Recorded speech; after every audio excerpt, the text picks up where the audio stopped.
Morning, CyrusHojjaty. Before I begin, may I talk on agenda item 3, please? You may. Thank you so much. I appreciate the effort and celebration, and I respect all the contributions by all, but I do have some concerns.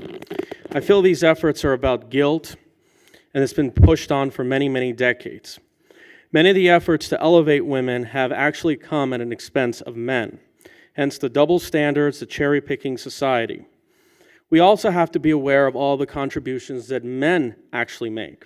For an example, the most noticeable ones, all the major casinos were developed by men, taking their own risk, buying the land, and impressing the entire world. I haven't heard one woman who's ever done the same thing. You go from Wynn, Adelson, Kerkorian, thank you, sorry about that.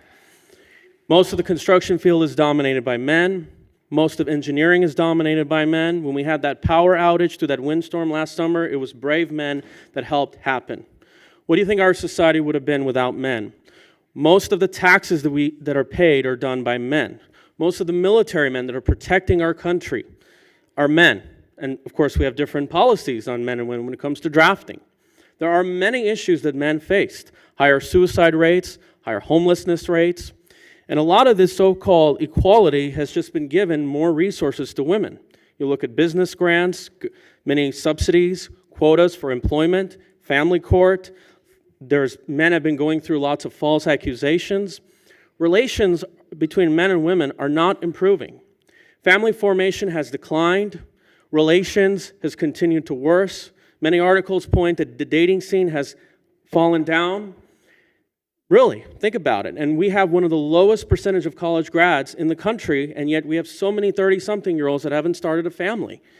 And this is all pushed by the media and academia. They're pushing an agenda. But the enemy is not women. The concern is elite men. They are pushing these agendas. Powerful men are against most men. They're pushing these trends. And it makes you think, what are we benefiting from men and women living together, living in the same country? Seriously, what are we gaining?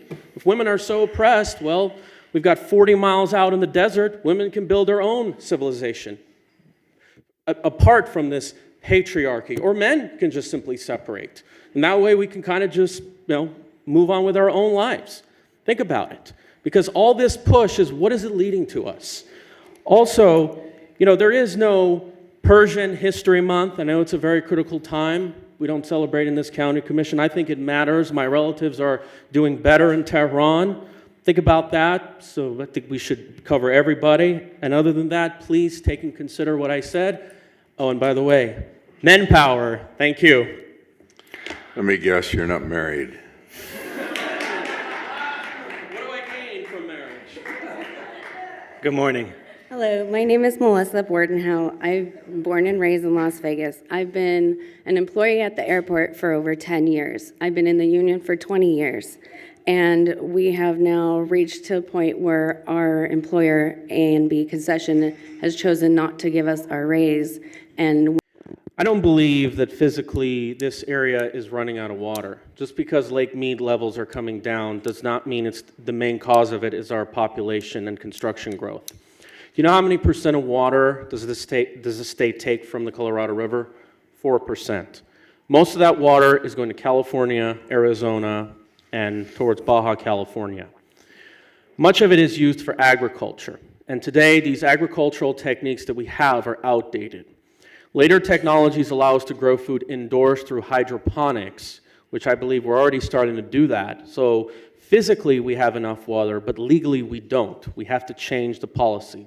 And furthermore, I don't believe we should have a moratorium on construction simply because of the water issue. Because you know what that's going to do? That's going to create scarcity of land and housing supply, which means people like myself who are young are going to struggle to buy homes or have to pay a larger share of our income.